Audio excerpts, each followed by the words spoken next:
बिस्मिल्लाहिर्रहमानिर्रहीम। अपना next lecture start करते हैं। हमने आज डिस्कस करना है base catalysed addition reactions of carbonyl compounds. तो जैसा कि मैंने पहले बात की थी कि कार्बोनाइल कंपाउंड्स के जो न्यूक्लियोफिलिक एडिशन रिएक्शंस हैं उनको हम बेस या एसिड दोनों किस्म के कैटलिस्ट से कैटलाइज कर सकते हैं।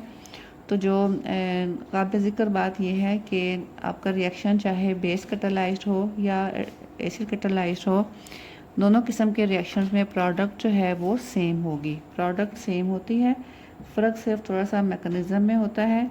जब हम बेस को यूज़ करते हैं एज अ कैटलिस्ट, तो बेस जो है वो न्यूक्लियोफाइल की रिएक्टिविटी को या न्यूक्लियोफाइल का जो न्यूक्लियोफिलिक करैक्टर है उसको इंक्रीज़ करता है।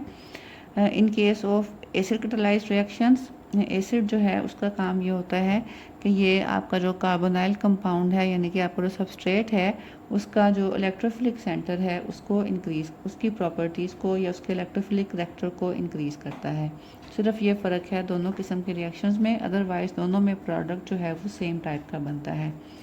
तो अब हम देखते हैं कि एक बेस कैटालाइज्ड एडिशन रिएक्शन का जनरल मैकेनिज़्म हम किस तरह से शो कर सकते हैं।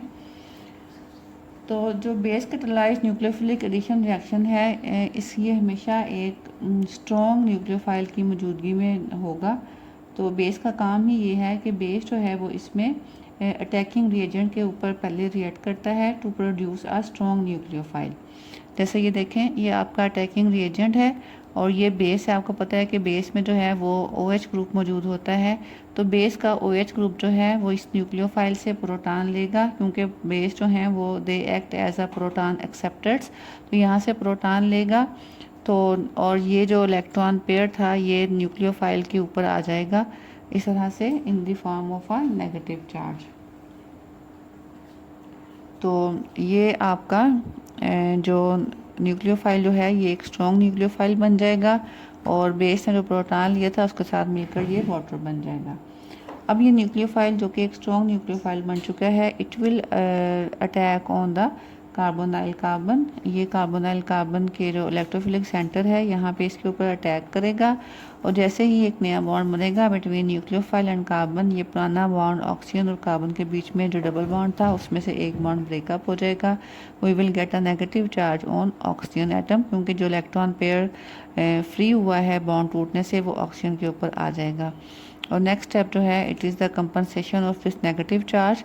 तो ये ऑक्सीजन जो है वाटर से, यही वाटर जो आपके पास फर्स्ट स्टेप में प्रोड्यूस हुआ था, इस वाटर से एक प्रोटॉन लेगा और ये बन जाएगा आपके पास OH ग्रुप और बाकी वाटर का जो है वो हाइड्रोक्सिल ग्रुप अलग हो जाएगा। तो ये देखें, ये वही हाइड्रोक्सिल ग्रुप जिसने शुरू में अटैक किया था, क्योंकि ये कैटलिस्ट था। जैसा कि हमें पता है कि कैटलिस्ट जो है वो रिएक्शन के एंड में अनरिएक्टेड आपके पास रिकवर हो जाता है। तो ये कैटलिस्ट दोबारा से यहाँ पे रिकवर हो जाता है। तो यही जनरल मैकेनिज़्म जो है वो हमें हर किस्म के बेस कैटालाइज्ड रिएक्शन में नज़र आएगा। अब हम one by one different type के बेस कैटालाइज्ड रिएक्शन डिस्कस करते हैं। First one is the addition of hydrogen cyanide. HCN is called as hydrogen cyanide. तो जब हाइड्रोजन साइनाइड को रिएक्ट करवाया जाता है फॉर्मल्डिहाइड या किसी दूसरे एल्डिहाइड और कीटोन के साथ, तो एक्चुअली हाइड्रोजन साइनाइड जो है एज सच हम इसमें रिएक्शन मिक्सचर में ऐड नहीं करते बल्कि रिएक्शन मिक्सचर में हम ऐड करते हैं sodium cyanide and HCl। Sodium cyanide जब रिएक्ट करता है HCl के साथ, तो आपने फॉर्मल्डिहाइड डाला हुआ है अपने रिएक्शन मिक्सचर में, सोडियम साइनाइड डाला है, HCl डाला है। सोडियम साइनाइड और HCl मिलके जो हैं they will produce hydrogen cyanide, जो वहीं पर रिएक्शन मिक्सचर के अंदर फिर फॉर्मल्डिहाइड या कोई भी आपका जो कार्बोनाइल कंपाउंड है उसके साथ रिएक्ट करेगा। This is called as the production of hydrogen cyanide in situ. इसको हम बोलते हैं इन सिचू। इन सिचू मीन कि कोई रिएक्टेंट जो है वो हम with in the reaction mixture produce करते हैं, वहीं पे वो प्रोड्यूस होता है और वहीं पे रिएक्ट करता है। तो ये जब इसके साथ रिएक्ट करेगा कार्बोनाइल कंपाउंड के साथ, तो हमारे पास इस तरह से इस कार्बन के साथ कार्बोनाइल कार्बन के साथ सियानो ग्रुप अटैच हो जाएगा और ऑक्सीजन के साथ हाइड्रोजन अटैच हो जाएगा। इन केस ऑफ फॉर्मेल्डिहाइड आपके पास ये वाली प्रोडक्ट बन रही है। और अगर आपके पास कोई कीटोन है, जैसा कि ये एसीटोन है, CH3 C double bond O CH3, ये कीटोन है, तो इसका भी कार्बोनाइल कार्बन के साथ सियानो ग्रुप अटैच हो जाएगा और ऑक्सीजन के साथ प्रोटॉन अटैच हो जाएगा। इस रिएक्शन की सिंथेटिक इम्पोर्टेंस जो है वो ये है कि ये जो सियानो ग्रुप है, it can B hydrolysed into COOH carboxylic group. ये सियानो ग्रुप जो है it is converted into carboxylic group by the hydrolysis in the presence of acid. तो इस तरीके से ये सियानो ग्रुप जो है जब कन्वर्ट हो जाएगा कार्बोक्सिलिक ग्रुप में, तो इस तरीके से हम alpha hydroxy carboxylic acid prepare कर सकते हैं। देखें, ये एक अल्फा हाइड्रोक्सी कार्बोक्सिलिक एसिड है। ये फंक्शनल कार्बन है। फंक्शनल कार्बन के साथ जो नेक्स्ट कार्बन होती है इसको हम बोलते हैं अल्फा कार्बन। अल्फा कार्बन के साथ यहाँ पे OH लगा हुआ है, that's why it is called as alpha hydroxy carboxylic acid. ये एक यूज़फुल क्लास ऑफ कंपाउंड्स है जो कि हम इस रिएक्शन से फर्दर प्रिपेयर कर सकते हैं। अब हम देखते हैं कि ये जो एडिशन ऑफ हाइड्रोजन साइनाइड है, मैकेनिज़्म इसमें क्या ऑपरेट करता है। तो फर्स्ट स्टेप, जैसा कि हमने जनरल मैकेनिज़्म में बात की थी, first step is the attack of catalyst base. ये जो बेस को हमने एज अ कैटलिस्ट यूज़ किया है, ये इस हाइड्रोजन साइनाइड के ऊपर अटैक करेगी। बेस यहाँ से प्रोटॉन एक्सट्रैक्ट करेगा। We will get cyano group with the negative charge and water. तो ये साइनाइड विद नेगेटिव चार्ज जो है it acts as a strong nucleophile. ये न्यूक्लियोफाइल जो है वो कार्बोनाइल कार्बन के ऊपर अटैक करेगा, उसके साथ नया बॉन्ड बनाएगा और यहाँ से CO का जो डबल बॉन्ड है ये ब्रेकअप हो जाएगा with the negative charge on oxygen atom. Next step में ये ऑक्सीजन एटम जो है नेगेटिव चार्ज वाला, ये वाटर से प्रोटॉन लेके OH बना देगा। तो हमारे पास ये एक्चुअल एडिशन प्रोडक्ट जो है वो बन जाती है। दोनों चाहे कोई सा भी केस हो, एल्डिहाइड हो या कीटोन हो, और OH जो है वो दोबारा से रिकवर हो जाता है। Next is the addition of Grignard reagent. Addition of Grignard reagent with carbonyl compounds के मैकेनिज्म हम डिटेल से पढ़ चुके हैं अल्काइल हैलाइड्स के चैप्टर में। हमने वहाँ बात की थी कि जब ग्रिग्नार्ड रिएजेंट रिएक्ट करता है फॉर्मेल्डिहाइड के साथ तो हमारे पास प्राइमरी अल्कोहल बनती है। In case of reaction of Grignard reagent with acetaldehyde, we get secondary alcohols, and when the Grignard reagent reacts with a ketone, we get a tertiary alcohol। तो ये सारे मैकेनिज्म मैं आपको डिटेल से पढ़ा चुकी हूँ, इसको आप उस चैप्टर से कंसल्ट कर सकते हैं, वो आपने यहाँ सारे मेंशन करने हैं। Next is the addition of sodium bisulphide. NaHCO3 is called as sodium bisulphide. तो सोडियम बाइसल्फाइड जब एडअप होगा कार्बोनाइल ग्रुप में, कार्बोनाइल ग्रुप चाहे एल्डिहाइड का हो या कीटोन का हो, तो वही वैसे ही मैकेनिज़्म होगा। आपके पास ये C double bond O bond double bond जो है ब्रेकअप हो जाएगा और कार्बन के साथ अटैच होगा पोर्शन SO3Na, और प्रोटॉन जो है यहाँ से हाइड्रोजन जो है ये चला जाएगा ऑक्सीजन के साथ। तो ये रिस्पेक्टिव प्रोडक्ट आप इस तरह से बना लेंगे। ये जो आपके पास एडिशन प्रोडक्ट बनती है इन केस ऑफ बाइसल्फाइड जो है, इसको आप सिंपली कह सकते हैं बाइसल्फाइड एडिशन प्रोडक्ट।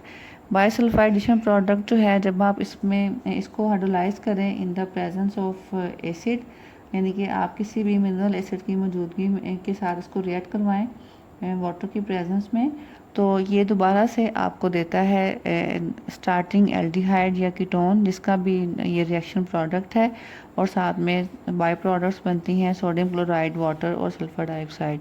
तो इसका इस रिएक्शन की इम्पोर्टेंस ये है कि इस तरीके से आप अपने कार्बोनाइल कंपाउंड जो हैं एल्डिहाइड और कीटोन्स उनको प्यूरीफाई कर सकते हैं, क्योंकि फर्स्ट स्टेप में आपने रिएक्ट करवाया उनको सोडियम बाइसल्फाइड के साथ, तो इम्प्योरिटीज़ जो हैं वो ज़ाहिर रिएक्ट नहीं करेंगी, सिर्फ प्योर प्रोडक्ट प्योर रिएक्टेंट जो है वो रिएक्ट करेगा। और इस रिएक्शन प्रोडक्ट को जब आप हाइड्रोलाइज करवाते हैं तो आपके पास बैक रिएक्टेंट जो है वही मिल जाता है जो कि अब प्योर फॉर्म में होगा। इस रिएक्शन का मैकेनिज्म देखते हैं। फर्स्ट स्टेप जो है it is the production of nucleophile. तो सोडियम बाइसल्फाइड जो है it ionises to form sulphide आइन। जब ये आयोनाइज होगा तो हमारे पास बनेंगे सल्फाइड आइन SO3 with the negative charge. इस तरह से इसको हम लिख सकते हैं। ये मैंने इसको ज़रा यहाँ पे एक्सपेंड करके लिखा है कि नेगेटिव चार्जेस कहाँ कहाँ होते हैं। एक नेगेटिव चार्ज सल्फ़र के ऊपर होता है और दूसरा नेगेटिव चार्ज जो है वो ऑक्सीजन के ऊपर होता है। साथ में प्रोटॉन और सोडियम आयंस बनेंगे। तो ये जो सल्फाइड आइन है ये एक न्यूक्लियोफाइल है। It will attack on the carbonyl carbon. अब इसीलिए मैंने इसको यहाँ पे एक्सपेंड करके लिखा है कि दो नेगेटिव चार्जेस हैं तो कौन सी साइड जो है वो अटैक करती है कार्बोनाइल कार्बन के ऊपर, ऑक्सीजन या सल्फ़र। तो क्योंकि सल्फ़र एटम जो है it is more nucleophilic as compare to oxygen atom, तो ये सल्फ़र एटम जो है ये अटैक करेगा कार्बन के ऊपर, यानी कि नया बॉन्ड जो बनेगा वो कार्बन और सल्फ़र के बीच में बनेगा, कार्बन और ऑक्सीजन के बीच में नहीं बनेगा। तो ये नया बॉन्ड देखें बन रहा है बिटवीन कार्बन एंड सल्फ़र। तो वी गेट कार्बन के साथ SO3Na अटैच हो जाता है with a negative charge on oxygen atom. Later this oxygen atom takes up the proton जो कि आयोनाइजेशन के रिजल्ट में प्रोड्यूस हुआ था। इस प्रोटॉन को लेके ये OH ग्रुप में कन्वर्ट हो जाता है। तो this is the overall mechanism for the addition of sodium bisulphide. इस रिएक्शन की एक ख़ास बात यह है कि कीटोन्स जो हैं इसमें आमतौर पे सिर्फ एसीटोन ही ये रिएक्शन शो करती है। अदरवाइज़ दूसरे कीटोन जिनमें एसीटोन जिसमें मिथाइल ग्रुप के अलावा कोई दूसरा बड़ा अल्काइल ग्रुप अटैच हो तो वो ये रिएक्शन शो नहीं करती हैं। ये इसकी एक थोड़ी सी लिमिटेशन है इस रिएक्शन की। नेक्स्ट जो रिएक्शन हमें डिस्कस करना है the base catalysed addition reactions, nucleophilic addition reaction, and that is called as haloform reaction.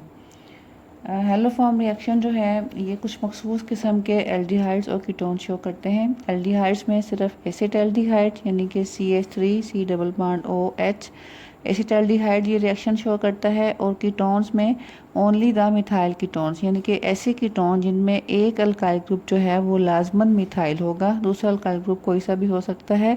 सिर्फ इस टाइप की कीटोन्स और सिर्फ एसिटाल्डिहाइड जो है ये रिएक्शन शो करता है।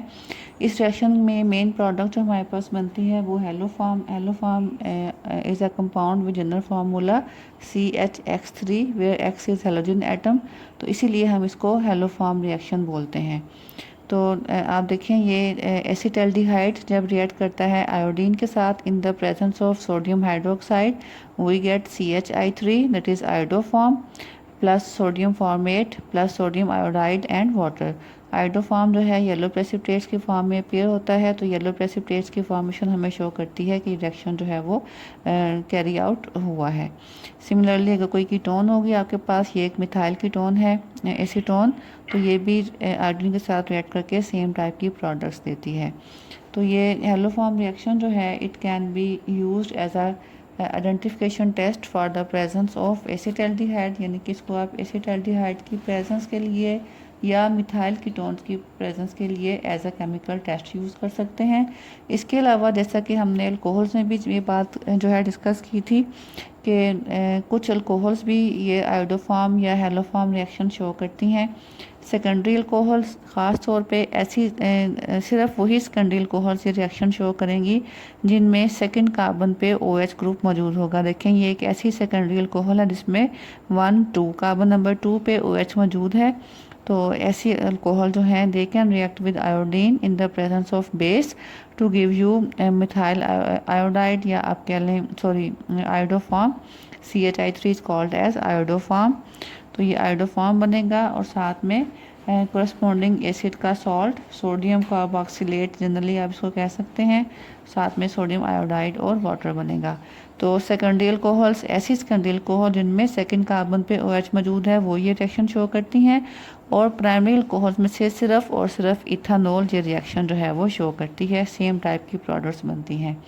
तो इस तरह से ये रिएक्शन जो है it can be use to differentiate between the ethanol and methanol. हमने पहले भी बात की थी क्योंकि प्राइमरी अल्कोहल्स में से सिर्फ मेथानॉल ही ये रिएक्शन जो है वो शो करेगी।